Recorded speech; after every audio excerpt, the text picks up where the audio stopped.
За энэ бичлэгийг үзэж байгаа өдрийн цаг мөч минутын минут. Өмнөх бичлэгтээ хэлсэн. Дараагийн бичлэгтээ би яг энэ дотоод хараа олох аргачлал техникийг өөрийн сурснараа та бүхэндээ хэлж өгөө, танилцуулж өгөө. Чадах ятгаараа ойлгуулж тайлбарлаж өгөө гэд хэлсэн байгаа. Тэгээд яг тэр хэлсний дагуу хоёр дахь бичлэгэн дээрээ дотоод хайрын тухай ахаад ярнаа. Ерөнхийдөө дотоод хайр гэж юу юм бэ? Бид нар яагаад хайр гэдэг зүйлийг ирж хайж явдгийг, яагаад эрэгтэй эмэгтэй хүмүүс бие бинийгаа хүсч бие бинээ рүү тэмүүлдэг юм бэ? Яагаад бид нар хайр халамжаар дутдаг юм бэ? Яагаад бидний зүрх сэтгэл ямар нэгэн зүйлийг хүсээд байдаг юм бэ? гэдэг талаар ярьсан байгаа. За одоо энэ үеийн дээр болохоор хэдүүлээ нэгдүгээрт юуг ойлгох хэрэгтэй вэ гэхээр, юуг сурч авах вэ гэхээр яг юуг бид нэр зүрх сэтгэл яг эрэгтэй хүнээстэй юу хүсээд идэх юм. Эрэгтэй хүний хувьд эмэгтэй хүнээс яг хамгийн гол нь юу хүсээд идэх юм бэ гэдгийг мэдэж авах хэрэгтэй. Нэгдүгээрт нь. За энэ талаар ярих юм болов шүү дээ. Жишээн дээр яриа ингээд та нарыг гой дотор төсөөлөө сонсоорой. За яагаад эрэгтэй эмэгтэй хүмүүс гэр бүл болцоож ингэж хоорондоо хамт амьдарч хоорондоо татдаг байсан бэ? Одоо хүртэл энэ уламжлал хадгалагдсан хэвээр явж байгаа вэ гэдгийг ойлгох хэрэгтэй. Хуучин цаг үеийг бодъё те. Хуучин цаг үе. Одоо ч бид нар маш сайхан цаг үед амьдарч байгаа шүү дээ. Элдв янзын дайн байхгүй. За тэгээд хэн хаанаас ирээд сүйтгэчих бол яачих бол те. Заавал нөгөө хамгаалалт гэдэг юм уу, бүл үүсгээл бие бинийгаа хамгаалал найдаад ах шаардлагагүй. Харьцангуй сайхан ихийн тайван цагт амьдарч байгаа, жаргалтай цагт амьдарч байгаа учраас хэдүүлээ хуучин цаг үеийг ойлгохыг хичээе. Яг одооныхоо амьдралаар, одооныхоо байгаа байдлаар хүмүүсийн хуучин цаг үеийн амьдралыг төсөөлнө гэхээр хэцүү шүү дээ. Бид нар яг түүх мөнхөн дээр үздэг шүү дээ. Хүмүүс нэг эрэгтэй хүн олон их нэртэй жах шиг те. Тэр яг ингээд яг үнэндээ тэр сэтгэл зүгээрээ хайр сэтгэлээр холбогдоогүй байхгүй. Тэр чинь цаана нөгөө ахуй амьдралын амьд явах хэрэгцээ гэдэг юм байдаг. Эмэгтэй хүн чинь өөрөө нөгөө хамгаалагдах те. Одоо янз ахуй амьдралаа ингэж бас нөгөө даатгах ч юм уу. Тийм одоо эр хүний хэрэгцээ маш их байдаг байсан учраас боломжтой гэсэн одоо хүнтэйг суучдаг байсан ч юм уу те. Ийм байсан. Тэгээд тэр дайн тулаантай хэцүү одоо цаг агаарын хэцүү ширүүн нөхцөл байдлыг орчин үеийн техник технологи байхгүйгээр те ингэж туулж тесч давж гарнаа гэдэг чинь амархан зүйл байсангүй. Заавал хоорондоо бүлсэж бие бинийгаа хамгаалж бие биендээ хэрэгтэй юмыг өгч те юм авсан бол буцаад өөрийнхөө чадах юм өгч ингэж харилцсан бие биендээ ашигтайгаар хамтарч ингэж амьдрах ёстой байсан. Энд бол бидний тэр сэтгэл зүрхний хайр гэд байгаа зүйл нэг чухал байгаагүй. Тэр дээр үеийн амьдралд бол те амьд явах хэрэгцээ өөр хүүхдүүдэд тайван сайхан өсгөж нэг амьдрах байртай аюулгүй хариалагдах газартай энэ идэх хоолтой байхлаад хамгийн чухал байсан байгаа таахгүй. Бие махбодын ахуй хэрэгцээнд дээр тулгуурлаж бид нар суудаг байсан. За тэгсэн чинь одоо гэр бүлийн харилцаа ингээд бодоод үзээсэй бид нар мэдээж нэг ахуй хэрэгцээ байгаа. Ахуй хэрэгцээ л байгаа. Жишээлбэл эмэгтэй нь одоо гэр орныхоо юм зохицуулаад эрэгтэй нь мөнгө төгрөг олж ирдэг ч юм уу. Тийм гэр бүлүүд зөндөө байгаа. Гэхдээ харьцангуй нөгөө эрэгтэй эмэгтэй хүмүүс ингээ ганцаараа ганц биеийн амьдралаа амьдраад явах боломж нөхцөл одоо бүрдсэн. Тэгэхээр одоо би нэг эрэгтэй хүнтэй суулаа гэр бүл боллоо гэхэд хэрвээ хамгийн ихний хэрэгцээ болох бие махбодын буюу ахуй хэрэгцээ надад шаардлагагүй байсан байж болно. Би өөрөө хангалттай санхүүгээ авч явах хэмжээний чадвартай тий. Одоо хууль гэдэг зүйл, нийгэм гэдэг зүйл намайг хангалттай хамгаалчихж байна. Миний өөр хүүхдүүд айхаа аюулгүй орчинд өсөж байна. За би тэгээ нэг хүнд юм өргөөд ч юм уу те нэг одоо хадаас ч юм уу иймэрхүүнтэй зурлах шаардлагагүй болсон. Мөнгө байвал тэгэл чаддаг хүн дуудаад хийлгэчихээр болчихж штэ. За тэгэхээр нэгдүгээр хамгийн анхны хэрэгцээ байхгүй болчихж байгаа. Одоо ер нь байхгүй болж байна. Энэ ахуй хэрэгцээ те хүн эмэгтэй хүн ч эрэгтэй хүн ч ганцаар амьдарч ирсэн ч ахуй хэрэгцээр хангалттай хангаж чадхаар болсон. За тэгэхээр хоёр дахь хэрэгцээ илүү наривчсан гүнзгий хэрэгцээ нь юу гэхээр бие физиологийн хэрэгцээ байна. Бие физиологийн хэрэгцээ гэдэг нь болохоор яг нөгөө бэлгийн харилцаа тий. Бэлгийн харилцаа одоо нэг хэрэгцээ байгаад байгаа хгүй хүний. Одоо хэрэгтэй эрчим хэмээ авах, буцаад эрчим хэмээ өгөх ч гэдэг юм уу. Тэгээд юу тал руу биологи тал руугаа одоо хэрэгтэй даавар авах. Буцаад нөгөөндөө хэрэгтэй даавар нь өгч гэдэг юм уу. За тэгээд даавартай холбоотой юу. За тэгээд бие сэтгэлийн таашаал мэдээж давхар орж ирж байгаа тийм бэлгийн харилцаанд. Энэ харилцаа л. За тэгэхэд бас яванда баг энэ хэрэгцээ бас байхгүй болно. Яа тэгэхээр бид нэр ингээд доод хүрднүүдийнхаа ингээд хэрэгцээг хангаад явж байгаа байхгүй юу? Цаг үе сайхан болоод өндөс хүрд чинь нөгөө ахуй амьдрал буюу нөгөө хамгаалагдах те амьд байх хэрэгцээ, хамгаалагдах хэрэгцээ, ахуй хэрэгцээ байхгүй. Тэгээ өндөс хүрдээ бид нэр ганцаар байсан ч хангаж чадхаар болчихсон шүү дээ. Дараа нь одоо наран сүлж одоо өрчхөн хүрд наран сүлжээ хүрдэг юм. Энэ хоёр хүрд маань яг нөгөө дөрөвний ярьсанчлан бие физиологийн хэрэгцээ аваад байхгүй. За тэгсэн чинь өрчхөн хүрднийхаа бие физиологийн хэрэгцээ бас хангаж болохоор болцсон. Хэрвээ надад янз бүрийн даавар дутагдлаа гэхэд тэрийг гаднаас бэлтгэл аваад тэр даавар нь хөгжлөө тийм ээ. Эсвэл одоо янз бүрийн одоо бэлгийн харилцааны таашаал надад хэрэгтэй байлаа гэхэд за ямар нэг эр хүн байхгүйгээр одоо чинь ямар л одоо таашаал өгдөг хэрэгслүүд гараад ирчлээ шүү дээ. Боломжтой болчлоо. За тэр янз бүрийн ингээд хэрэгслээр өөрийнхөө тэр дур тачаалаа хангацлаа. Заавал эрэгтэй хүний шаардлага байхгүй болчлоо. Ингэж хангаж болдог болсон байна. За тэгээд явж байгаад одоо бид нэг ингээд юу яа. Зүрхэн үрдэн дээр ярина. Урдах нарийн хэрэгцээ энэ зүрх сэтгэлийн одоо энэ зүрх сэтгэлийг чи яа тийм тэр хайр гэдэг юмар халамж гэдэг юмар усалж ундаалаад байгаа штэ. Зүрх сэтгэлийн хэрэгцээ гараад ирж байгаа хгүй. Ахуй хэрэгцээг хуулж хаялаа. Дараа нь бие физиологийн хэрэгцээг зохицууллаа. Дараа нь гүнд нь юу гэдэг юм. Энэ зүрх сэтгэлийн хэрэгцээ болчихж байгаа. За яг хоо би өөрөө ахуй амьдралаа хангаад сурчлаа. За бие физиологийн асуудлаа би өөрөө болгоод сурчлаа. Тэгсэн чинь зүрх сэтгэлийн хэрэгцээтэй яах вэ болж байгаа зү тэ. Тэгсэн чинь энэ зүрх сэтгэлийн хэрэгцээг одоо нөгөө сүнсэн сэрээд ухамсар нь тэлээд одоо нэг гэгэрл гэдэг юм руу чинь л ойртод байгаа шүү дээ ухамсар тэлээд. Ингэж явж байгаа хүмүүс өөрийнхөө зүрх сэтгэлээ ингээд хангадаг болох гэдэг аахгүй юу? Би тэр аргыг яриа сууж байгаа өнөдөр. Өмнөх видеон дээр оруулсан шүү дээ. Энэ зүрх сэтгэлийн хэрэгцээгээ өөрөө би хангаас сурчлаа. Өмнө ингээл дандаа хүнээс нь тэр залуу намайг хайрлах болов, энэ намайг хайрлаж халамжлах болов, ингээ нэг хайрлуулах юмсан гэл нөгөө зүрх сэтгэлийн хэрэгцээ те. Нөгөө ийм ирчмээ тэнцвүүлэх гээл нөгөө дотоод хайр олох гол яваадсэн шүү дээ. Тэргээ өөрөө дотроос ингээд гаргаж болоод байгаа хгүй. За тэгэхээр бид нэр ойлгочлаа. Ер нь эрэгтэй эмэгтэй хүмүүс яагаад хоорондоо ингэж нийлээд гэрлээд суугаад хамт амьдраад байдгийн бэ? Ерөнхийдөө утга учир нь ойлгочлаа. Нэгдүгээр юм ойлгочлаа тийм. Гурван ингэж шаталтай хэрэгцээ гараад ирдэг юм байна гэдгийг бас ойлгочлоо. За хоёр хэрэгцээг нь хангалттай ингээд одоо өөрөө болгодог болчлоо гэж бодоход гурав дахь хэрэгцээ буюу зүрх сэтгэлийн хэрэгцээ. Одоо нөгөө дотоод харийг яаж олох вэ гэсэн асуудал чинь гарч ирж байгаа байхгүй. Тэхийн тулд бид нэг юм маш гоё төсөөлөх хэрэгтэй. За магадгүй одоо ингээд бид нар тэр дурлал морлыг за бүр мартцсан байж болно тий. Хүнд дурлаад нөгөө ингээд хамгийн гоё болол бүр ингээд нэг тийм оюун санаанаасаа гараа тий. Тархинаасаа гараад халиад маш гоё мэдрэмжийг аваад бүр ингээд тэнгэрт ингээд ирвэхэ олоод нисэж байгаа юм шиг. За тэгээ өөр юу гэдэг юм бүр хамгийн одоо гоё мэдрэмж байдаг шүү дээ. Хүнд ингээд дурлахаар ингээд гоё нисэл хөвөөл жингүүдэл тэр өдөр бүх юм ингээд гоё гэрэл гэгээтэй харагдаад ер нь бол ингээд хагас мансуурлын байдалтай маш гоё байдаг. За тэр үеийг санахыг хичээ, тэр мэдрэмжийг санахыг хичээ. Хамгийн гол нь тэр үе гэхээс илүү яг тэр үед чинь сэтгэл зүрхэнд чинь ямар гоё мэдрэмж байсан. Тэр мэдрэмжээ санахыг ингээд хичээ хитүүлээ. Үнэхээр гоё үгээр хэлхийн аргагүй маш гоё ингээд мэдрэмжтэй бүр ингээд цаанаас эний төрөл баясал төрөл бид нөгөө анх дурлцаад осоо олцоод тэгээд эхний мөчүүдтэй маш гоё идэв штэ хоорондоо ингээд болцоол хоорондоо дурлалцаал ингээд бие биендээ хэрхлээл хамтдаа гоё зүйлийг хийгээл маш гоё идэв штэ ингээд сэтгэл санаа бүр ингээд гоё болсон зүрхэн үрд маань ингээд гоё ингээд тэлцсэн те ингээд хайр гэдэг зүйлээр ингээд бэлгцсэн маш гоё мэдрэмжтэй тэр мэдрэмжийг санах гад хичээд үзье. За тэгээ ихэнх хүмүүс ингэж ойлгодог.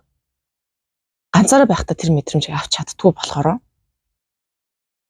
Хажууд ямар нэгэн те миний одоо дурыг татсан эрэгтэй хүн байсан тохиолдолд би тэр гоё сэтгэлийн гоё ингээд ад жаргалыг тэр хайр гэсэн маш гоё мэдрэмжийг мэдрээд байгаа юм байна гэсэн ойлголттой байдаг. Уу яг харахчгүй юм л да. Эзэж бид нар ганцаар байхдаа хин нэгийг дурлал тийм гоё мэдрэмжийг авч үзээгүй. Тэгсэрнээсээ ямар нэгэн эрэгтэй эмэгтэй хүн гараад ирэхээр тэр гоё мэдрэмжийг аваад байгаа юм чин асуудал тэр хүнд байгаа. Гол учир шалтгаан тэр хүнд байгаа гэд ойлгочтой мэдчихдэг. Гэтэл бид нар хэрвээ нарийн сайн анзаараад үзэх юм бол тэр гадны тэр эрэгтэй эмэгтэй хүн зөвхөн бидний дотоод хайрыг ундраахад сэтэл олж өгч тийм ээ. Сэтэл. Гэтэл тэр хайрыг өөрөөгөө тэр ингээд би ингээд маш гоё ингээд хайрыг мэдрээд хайрандаа умбаад байгаа чинь би өөрийгөө тэгээд аахгүй тийм байдалд оруулаад байгаа одоо нөгөө зүрх сэтгэлээсээ тэр хайр гэдэг юм ундраагаал тий гаднаас ингээд бүх юмнаас ингээд эргэн тойрны бүх юм гоё харагдал тэнцэнээс ингээд бүгд ингээд гэрэл цацарч байгаа юм шиг харагдал тэр хажуутлын эрэгтэй хүнээс эмэгтэй хүнээс ч гэх юм уу эргэн тойрны юмнуудаас маш гоё хайрыг ингээд бас зүрхэндээ аваад бүр ингээд нисэж байгаа юм шиг гоё хажааралтай байгаад байгаа шүү дээ. Энийг бол яг ясвэн дээр гадны сэдэлт гарч ирээд бид нар өөрөө дотроосоо өөрөө өөрсдөө тийм байдалд орлоод байгаа хгүй юу? Хамгийн гол нь заавал хажууд нэг хүн байгаад тэр хүн л байхгүй бол би ингээд хайрыг мэдэрч чадахгүй гэсэн ойлголтоос салчих юм бол бас тэр гоё мэдрэмжтэй тэр ниссэн жаргасан бүр ингээд тэнгэрт нисэж байгаа юм шиг тэр гоё хайрын мэдрэмжийг бид нэр өөртөө үйлдвэрлээд өөрийгөө бид нар тийм гоё байдалд оруулаад байгаа юм байна гэдгийг ухамсарлаад ойлгочих юм бол ямар ч нөхцөл байдалд эргэн тойронд хүн байсан байгаагүй бид нар дотоод хайраа олох зүрхэн үрдэ нээх боломжтой. Энийг хэрвээ үнэхээр ухамсарлаад ойлгочих юм бол за тэгэхээр яг гадны хүн чинь бидний өдөөлт сэтгэлд болж өгöd байгаа хгүй. Тэгээ хүн хосын харилцаанаас ахуйгаа тэтгэгч биш те. Тэр нэг бие физиологийн хэрэгцээг хангах гад байгаа ч юм биш. Хамгийн чухал нь хосын харилцаанаас хамгийн гүндээ чухалтай бид нар юу хүсдэг гэхээр энэ сэтгэлийн гоё мэдрэмж ахгүй. Дүүрэн мэдрэмжийг хүсээд байгаамаа. Хамгийн цаад чухал авахыг хүсээд байгаа зүйл нь бие биенээс авахыг хүсээд байгаа зүйл нь тийм юм болж таардаг.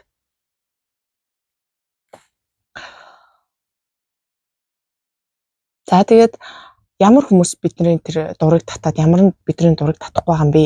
Хэрэг та нар анзаараад үзтээ. Ингэдэг одоо хүмүүс хоорондоо ярихтаа чи ямар залууд дуртай? Чи ямар эмэгтэй дуртай? За хүмүүс өөрөөсдөө ярьдаг. Би ийм залууд ийм шин чанартай залууд дуртай. Эсвэл ингэдэг ийм хүүхэн дуртай гэж ярьдаг. Тэр чинь болохоор тэр бидний татагтаад байгаа хүн чинь бидний нөгөө дотоод нөгөө эрчин байгаа штэ. Энтэй хамгийн их дөхөж бидний дотоод одоо жишээлбэл миний дотоод эрэгтэй хүнтэй хамгийн их шин чанараараа дөхөж очиж байгаа хүнд би хамгийн их татагдаж дууралдаг. Та нар бас яг бодоод анзаараад үзээр ямар шихэн хүнд би татагдаад дурлаад байт юм. За тэгэхээр эрэгтэй хүн гэхэд дотоод байгаа эмэгтэй хүнийхээ шин чанарт одоо хамгийн их ойрцсон тийм эмэгтэй хүнтэй хүчтэй татагддаг. Тэгэхээр яах нь бид нар тэр хамгийн их ойрцсон дэр би одоо жишээлбэл тэр нэг бүрэн бүтэн хайрыг мэдрэхин тулд дотоод эр ирчмээ авахын тулд дотоод байгаа эрэгтэй хүнтэйгээ одоо хамгийн л ойролцоод хүү одоо хүнээ сонгох нь шүү дээ. Тэгээд тэр хүнээс арж байгаа эр ирчмийг нь би аваад ингээд дотоод эр ирчмээ тэнцвүүлэнгүүтээ тэнцэнс маш гой хайрыг тесрэж чадаад байгаа хгүй. Ерөнхийдөө зарчим ингэж явагддаг. За тэгэхээр бид нэр өөрийн дотоодосоо тэр сайхан зүйлийг гаргаад байгаа юм байна. Гадны зүйл бол зөвхөн өдөөлт байгаа юм байна гэдгийг маш сайн ойлгочих юм бол дотоод хайраа олох зүрхэн үрдэ нээхийн эхлэл тавигдчихээн гэж үзэж болно. Энийг маш сайн ухамсарлах юм бол. За тэгээ мэдээж гаднаас тархины одоо миний яриад жишээлбэл хамгийн анх сонсоод тархиндаа ингэж ингэ тийм байх, тийм байх, ингэх боломжтой юм байна, магадгүй юм байна гэдэг ингээд зөвхөн тархиндаа мэдээлэл авч авахд бол мэдээж нөгөө дотоод тань нэгдэхгүй хамгийн гол нь ухамсарлаж ойлгоод ер нь би л надаас л энэ хайр чинь гараад исэн юм шүү дээ. Би өөрөөг энэ гоё хайрын мэдрэмжинд өөрийгөө оруулаад исэн юм биш үү? Энэ гадны ингээд дурсан эрэгтэй хүн ч юм эмэгтэй хүн миний дотоод хайрыг өдөөж сэтрэж исэн тэр сэдэлт болж исэн юм байна. Одоо нэг шалтгаан гэх юм уу? Шалтгаан болж исэн байна гэдгийг үнэхээр чин сэтгэлээсээ ухамсарлах юм бол аяндаа бидний ингээд дотоод зүрх нөгөө дотор байсан тэр бүхэл хайр маань ингэж ундрахад бэлэн болж байгаа. За тэгээд та нар өөрсдөн дээр хэдий тийм туршаад үзэж болно. Одоо ингээд бодъё л та. Өөрийн дотооддоо ингээд төсөөлье тий. Одоо өөрөө ч одоо хамгийн төгсдөл дээр эрэгтэй хүн, хамгийн төгсдөл дээр эмэгтэй хүн ямар хүн байхаа дотор төсөөлье.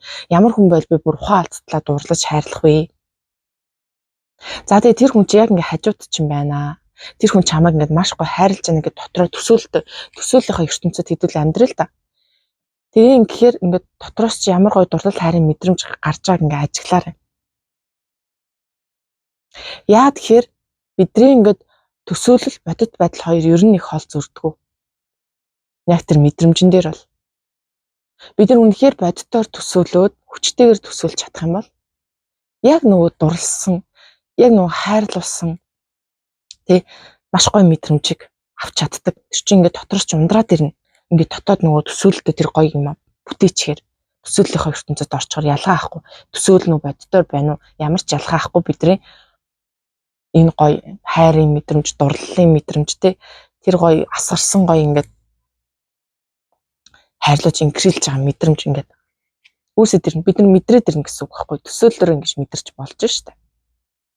За эсвэл өөр нэг арга нь тал бүр тийшээ өөрийнхөө хайраа цацруулаад үз. Эргэн тойрныхоо байгаа эд хогшрол, тавилга, эргэн тойрондоо байгаа хүн энэ модус урмал, гариг ертөнцийн тийм бүх тийшээ ингээд асар их хүчтэй хайраа цацруул би та нарыг бүгднийг чи хайрлаж байна гэд.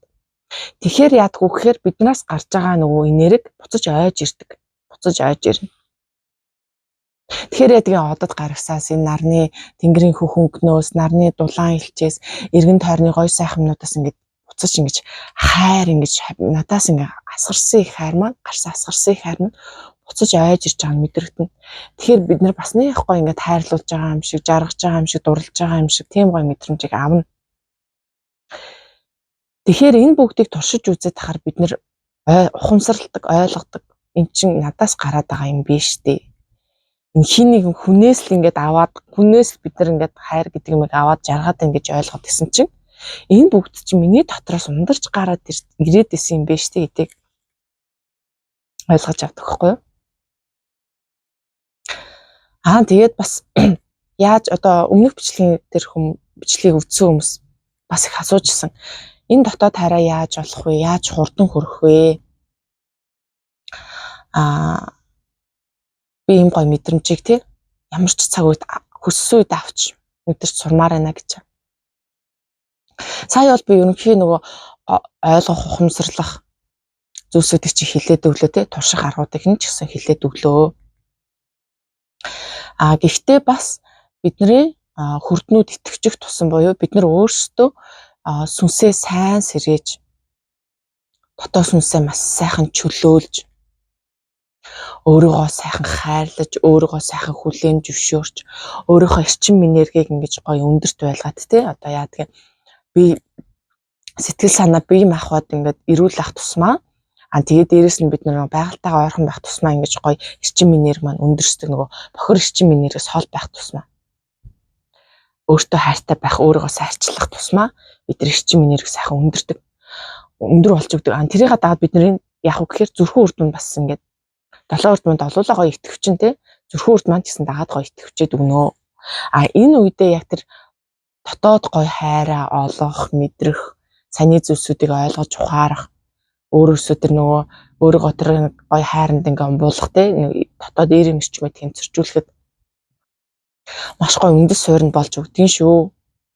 Бидний хүрднүүд итгэвтэй байх тусмаа эерэг эрчим энергээр дүүрэн байх тусмаа эрүүлтэй сэтгэл санаа сайхан байх тусмаа дотоод сүнс мэдрэмж маань илүү нөгөө хайрлагдсан, илүү сайхан чөлөөтэй, амгалан тайван байх тусмаа тэгээд дээрэс нь бид нар сайхан илүү ухаарал авах тусмаа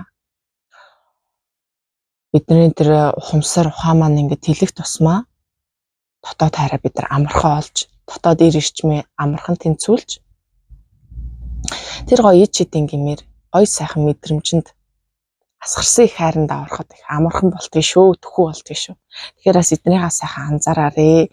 Түүнээсш бид нар одоо ингээд хортой хоол хүн сэдээл те орон сууцнд ингээд амьдрал сөрөг эрчим энергитэй хүмүүсийн дунд байгаал одоо байглаасаа холдооч гэх юм уу. Тэгээ дээрэс нь өчнөө олон янзын сэтгэл зүйн травматай, сэтгэл зүйн блоктой, санаа зовоосон зүйл ихтэй, ахын уяа хүлээс ихтэй байжгаад дотроо одоо гоё сайхан юм төсөөлөл дотоод хайраа ингээд шууд олчих ч гэх юм уу.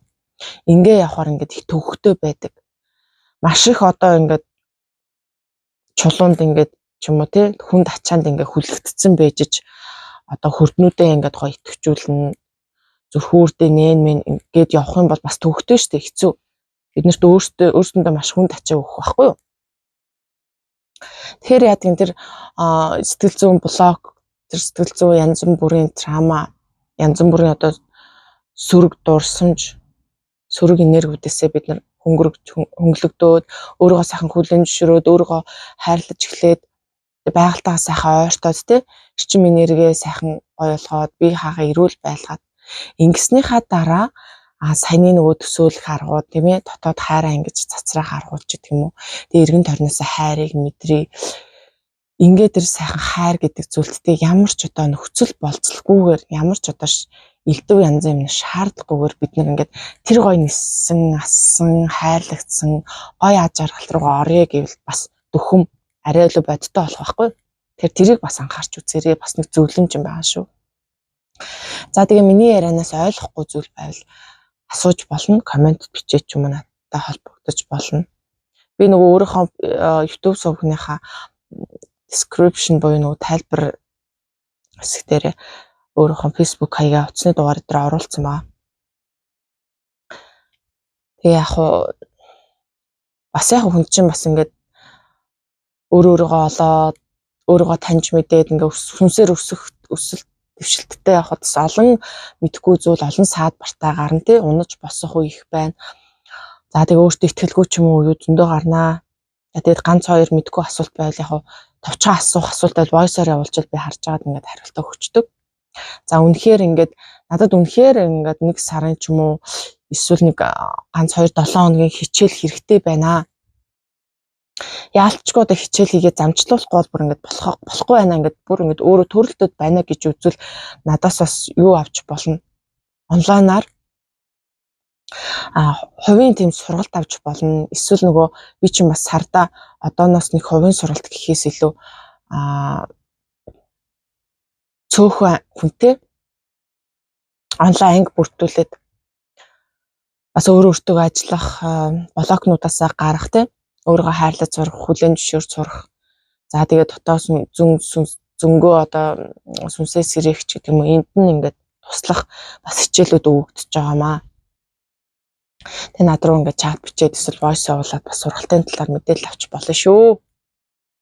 Одоо чадах хатгаараа л олон хүнд ингээд хэрэгтэй минь хилээд өгчих юмсан ингээд замд нэг чиглүүлээд өгчих юмсан ингээд хичээж аваа. Тэгээ яг сонирхолтой ер нь ингээд миний зүгээс бол ингээд дотоод хайр гэдэг юм ихлээр нөгөө ойлгож ухамсарлах хэрэгтэй. Тэгээ иймэрхүү юм ингээд юм байвал илүү дотоод хайртайгаа ойртоход боломж юм байна гэсэн зөвлөмжүүдээ сая өгчлөө. Тэгээ яг та бүхэн ингээд хүмүүс ч одоо янз янзын төвшөндөө явж байгаа тий сүнслэгийн янз янзын төвшөндөө явж байгаа учраас зарим хүмүүс бол ганц удаагийн хичээл сонсоод дотоод хайраа олчих тохиолдол байгаа. Зарим хүмүүст бол ингээд бас ингээд төвөгтэй санагдчих магадгүй одоо хичээгээд нэг л болж өгөхгүй тий нөгөө дотоод хайрнуудаа хааж байгаа бүр холын юм санагдаад ингээд болж өгөхгүй ч юм. Ингээд янз янзын хитүүлээ төвшөнтэй байгаа. Бас ингээд янз янзын өөр өгөгдөлтэй хүмүүс байдаг учраас жоохон өөр арга техникүүд хэрэг болж магадгүй. Тэрийг чи ингээд ярилцж байгаад мэдэн штэ. Энэ хүн чи иймэрхүү төвшин дээр явж байгаа юм байна. Иймэрхүү чиглэл нь бол энэ хүн таарах юм байна ч гэдэг юм уу. Ийм байгаа. Түүнээс ш одоо өөрийгөө хөгжих боломжгүй ч гэдэг юм уу. Дотоод хайраа олох боломжгүй ч гэх юм уу те. Тим хүн гэж байхгүй. Гол нь бид нар өөрсдийнхөө мөн чанарыг мэдээд өөрсөндөө тохирох арга замыг ингээд олох хэрэгтэй байхгүй юу? Өөр өгөгдөлтэй шүү дээ бид нар чинь бүгдээрээ гоё өөр өгөгдөлтэй учраас тэрийг олчих юм бол асуудал байхгүй. Бүх хүмүүс бүх хүнд одоо гэгэрх боломж байдаг гэдэг шиг бүх хүмүүс одоо юунд л хүрэх боломжтой. Хамгийн гол нь өөрийнхөө замыг олцдохгүй яваад байгаамаа. Хөвчлэн тийм байлээ. одоо нэг хичээл өгж байгаа хүмүүсийн туршлагаас харахад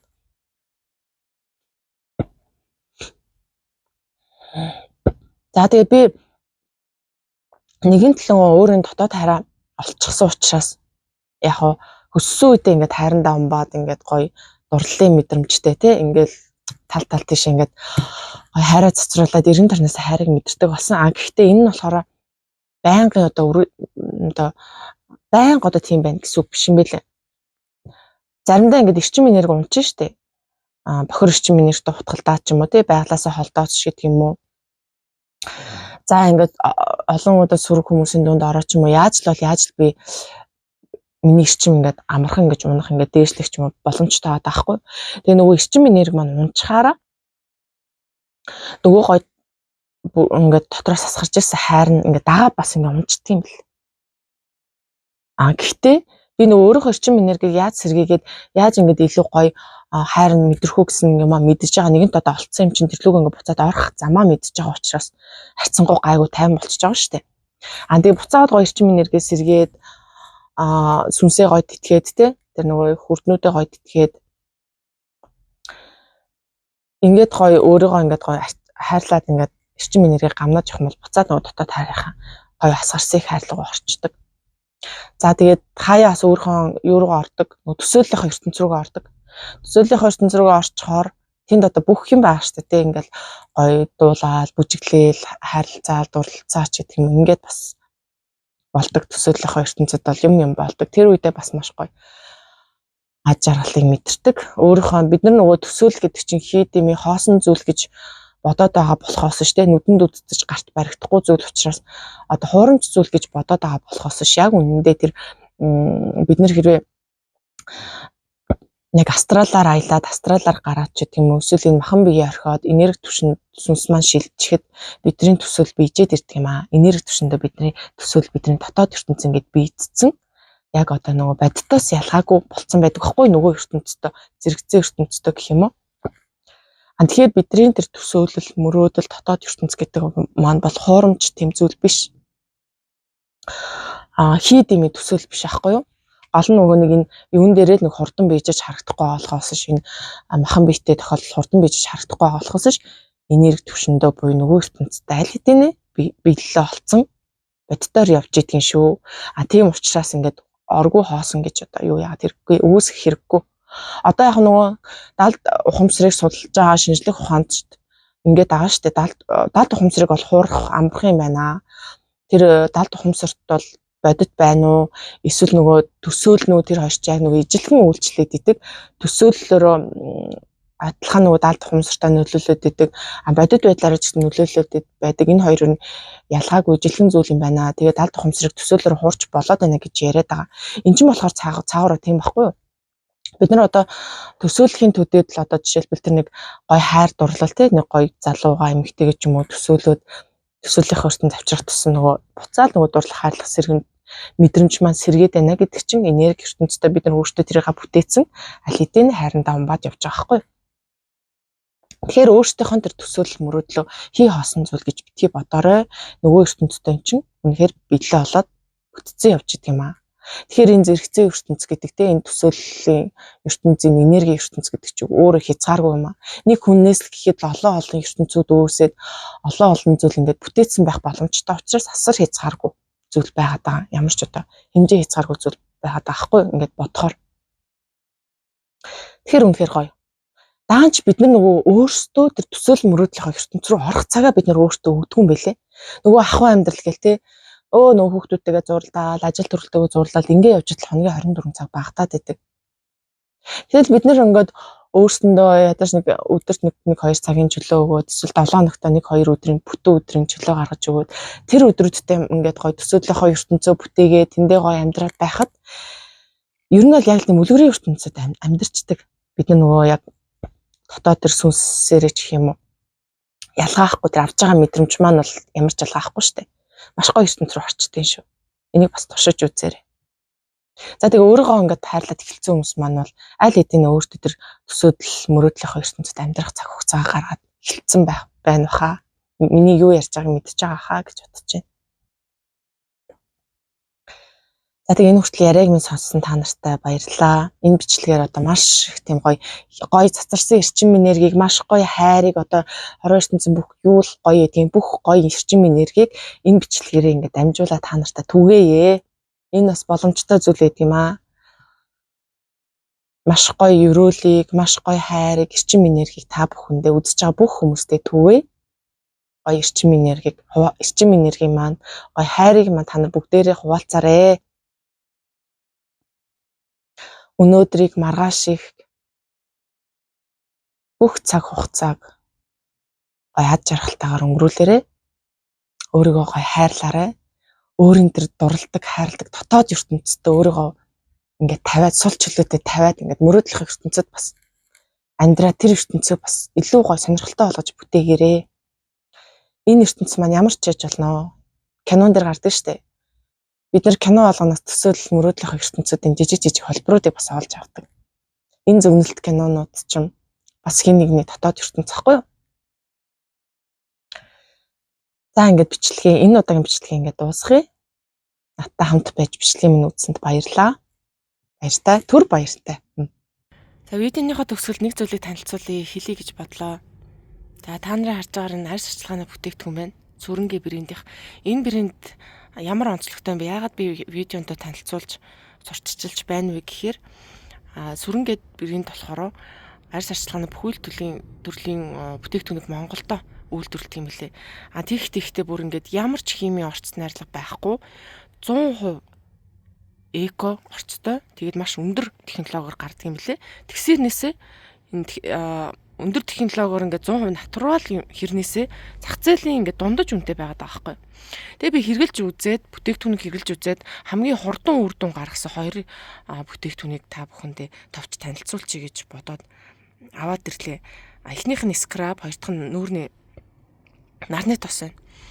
За энэ хоёр бүтээгдэхүүн хамгийн хурдан үр дүн гаргасан. Арсын маань ингээд маш хурдан цайруулсан нэг удаагийн хэрэглэлтээр үр дүн гаргасан. Тэгээ надад маш их таалагдсан. Тэгээ ер нь эдний бүтээгдэхүүнүүдийг би видео олгондоо нэгээр нь оруулъя гэж бодоод байгаа. Надад ямар нэгэн одоо юу яагаагүй. Энийг сурчлаад өөр ингээрээ тэгэрэй гэж тулгаагүй зүгээр хэрэглээд ямар санагч байна, юун дээрээ сайжруулах хэрэгтэй байна, нэг ажаад өгөөч гэсэн адилхан бас нөгөө бясалгадаг, дотоос хүнсээ сонсдог хүний хувьд. За сүрэнгээ брендийг үүсгээд одоо ийм гоё бүтээгдэхүүнийг боломжийн зах зээлийн дундаж үнээр үйлдвэрлэж байгаа гоё бүтээгдэхүүн хийгээд бусдаа төгөөж байгаа бямс сүрэнтэй бас маш их талархмаар байна би. Би ч өөрөө бас ингээд нэг бүтээгдэхүүн хийж үзье гэдэг нэг хэсэг бас бүр хэдэн жилийн өмнө ингээд сонирхоо явдаг байсан байхгүй. Тэгэхэд бол ингээд ямар өндөр технологитой, ямар нарийн юм сурах шаардлагатай юм бэ? Зүгээр нэг хэдийн холиод утгачиж болдгоо маа гэдэг тухайн үед би шантраад болцсон.